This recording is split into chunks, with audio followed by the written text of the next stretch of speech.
सर्व मंगल मांगल्ये शिवे सर्वार्थ साधिके शरण्ये त्र्यंबके गौरी नारायणी नमस्तुभ्यं। माँ दुर्गा के सभी भक्तों को जय माता दी। आज हम कथा के माध्यम से सुनेंगे गरीब की दुर्गा भक्ति। एक गरीब स्त्री थी, उसकी माँ दुर्गा के प्रति क्या भक्ति थी उसी के बारे में। तो चलिए कथा को शुरू करते हैं। संध्या नाम की एक विधवा औरत थी। वह दलित औरत थी। वह माँ दुर्गा की बहुत बड़ी भक्त थी। कुछ समय पहले ही उसके पति का देहांत हो गया था। वह अकेले ही अपनी बेटी माधवी का पालन पोषण कर रही थी। संध्या गांव के लोगों के घरों में झाड़ू पोछा लगाने का काम किया करती थी। वह माँ दुर्गा की परम भक्त थी। दलित होने के कारण उसे मंदिर में प्रवेश करना मना था। माँ दुर्गा में अगाध श्रद्धा होने के कारण वह गांव के दुर्गा मंदिर के आगे ही साफ सफाई का काम किया करती थी। कुछ ही दिनों में नवरात्रि शुरू होने वाला था। एक दिन उसकी बेटी माधवी बोली, माँ इस बार नवरात्रों में मैं भी पूजा करूंगी और माँ दुर्गा का व्रत रखूंगी। संध्या बोली, बेटी नवरात्रों के व्रत बहुत कठिन होते हैं, क्या तू ठीक से कर पाएगी?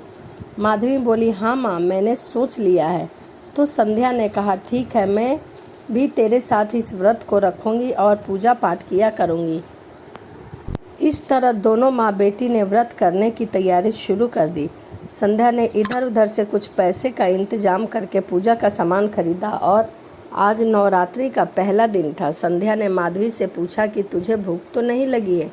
माधवी ने हंसते हुए कहा, नहीं लगी, पर थोड़ी थोड़ी भूख लग रही है। दोनों माँ बेटी माँ दुर्गा को फूल अर्पित करने के लिए मंदिर जाते हैं। इन फूलों के सिवाय माँ दुर्गा को अर्पण करने के लिए उनके पास कुछ भी नहीं था। मंदिर में प्रवेश करने पर पुजारी उन्हें मंदिर के द्वार पर ही रोक कर बोला कि तुम माँ बेटी कहाँ अंदर चली जा रही हो?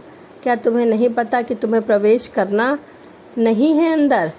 तुम्हें पता नहीं है कि तुम्हारी जाति वाले मंदिर में जाना मना है? संध्या बोली, पुजारी जी, दुर्गा माता के लिए तो हमने सभी बच्चे एक समान होते हैं, फिर माता के मंदिर में आप हमारे साथ ऐसा भेदभाव क्यों कर रहे हैं? हमारा ही प्रवेश मंदिर में वर्जित क्यों है?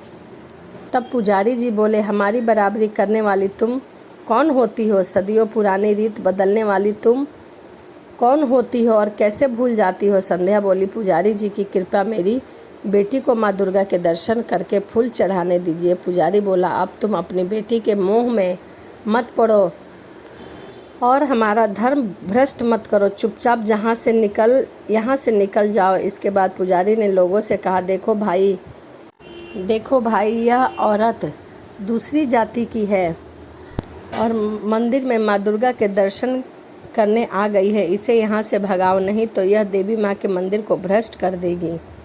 पुजारी की बात मानकर बाहर खड़े लोग उन्हें भगा देते हैं, लेकिन इसी बीच उन सब में से नज़र बचाकर माधवी चुपचाप मंदिर के द्वार में माँ दुर्गा की फूल चढ़ा देती है। माँ दुर्गा के दर्शन न होने के कारण माँ बेटी भारी मन से वापस अपने घर को लौट जाते हैं।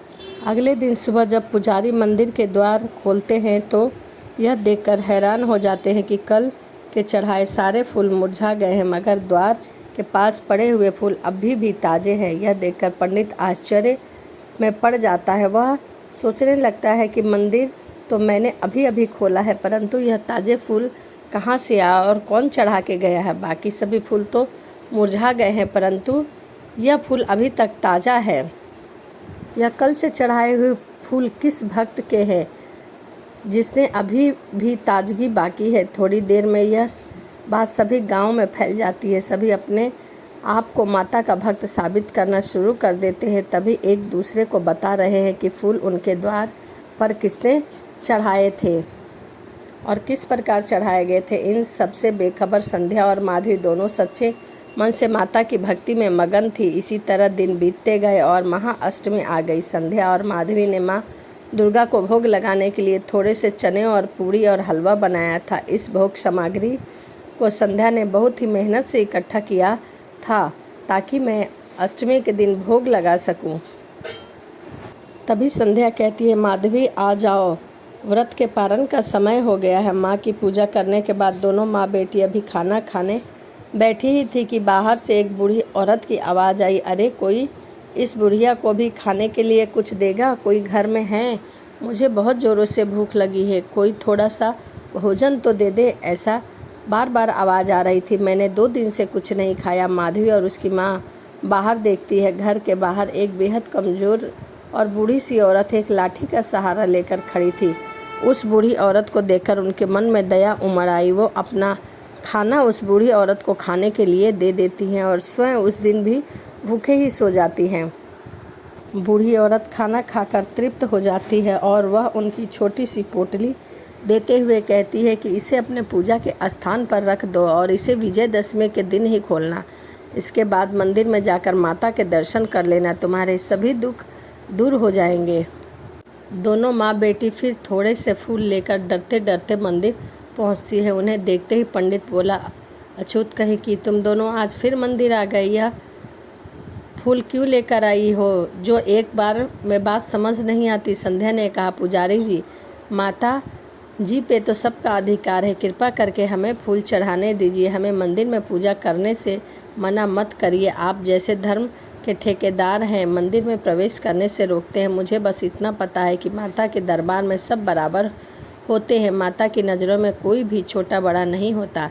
इसीलिए हमें भी माता के दर्शन करने दीजिए अथवा माता रानी के पूजा करने दीजिए।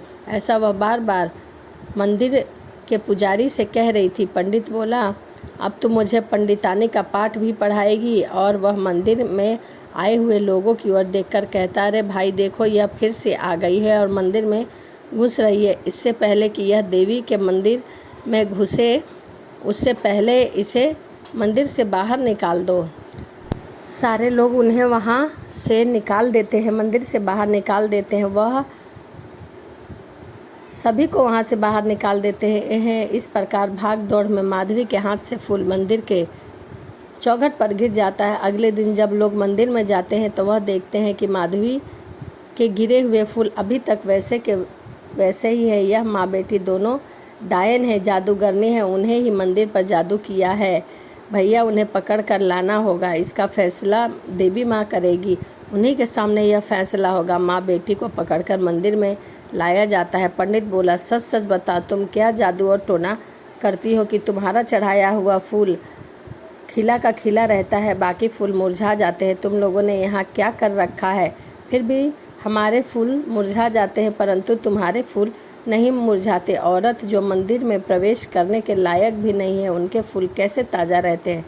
संध्या बोली, पुजारी जी, हमने कुछ नहीं किया है, हम तो बस माँ दुर्गा की पूजा अर्चना करते हैं, उन्हें अपनी भक्ति दिखाते हैं, हम कोई जादू टोना नहीं जानते। तभी दूसरे लोग कहने लगे कि यह ऐसे नहीं मुँह खोलेगी।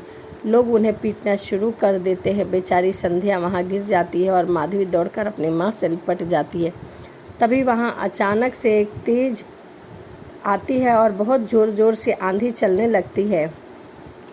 सारे सजावट भरे पंडाल उजड़ जाते हैं। इसके बाद आगे का दृश्य देखकर लोगों की आंखें फटी की फटी रह जाती है। उनके सामने साक्षात माँ दुर्गा प्रकट हो जाती हैं। वहाँ उपस्थित पुजारी और सभी लोग माँ के सामने झुक जाते हैं। साक्षात माँ दुर्गा को सामने देखकर संध्या और माधवी भी नतमस्तक हो जाती है और माँ दुर्गा के दर्शन कर लेती है। दोनों अपने हाथों को जोड़े हुए, आंखों में आंसू लिए हुए माँ दुर्गा से कहती हैं कि मेरा सच्चा भक्त वही है, मन से मेरी पूजा करती है। तुम लोग क्या सोचते हो कि भक्ति सिर्फ सजावट और पंडाल से होती है? भक्ति सीखनी है तो मेरी इस भक्त से सीखो।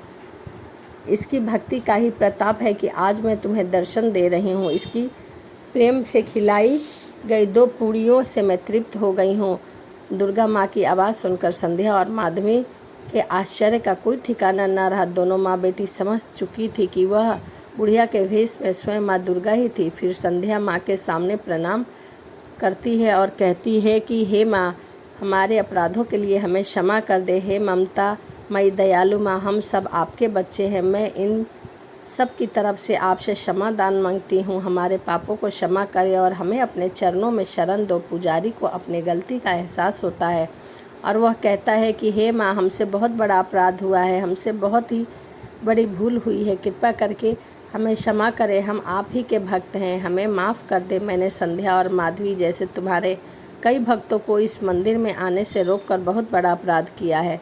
सभी के इस प्रकार माफ़ी मांगने से देवी का क्रोध शांत हो गया। इसके साथ ही आंधी थम जाती है, बुझे हुए दिए फिर से जलने लगते हैं और पंडाल अपने आप सज जाता है तथा शाम की आरती शुरू हो जाती है। माँ दुर्गा कहती है कि आज माधवी और संध्या की भक्ति से ही मैं प्रसन्न हूँ। मैं इस गांव को सुख, समृद्धि और धन ध्यान से भरपूर होने का आशीर्वाद देती हूँ।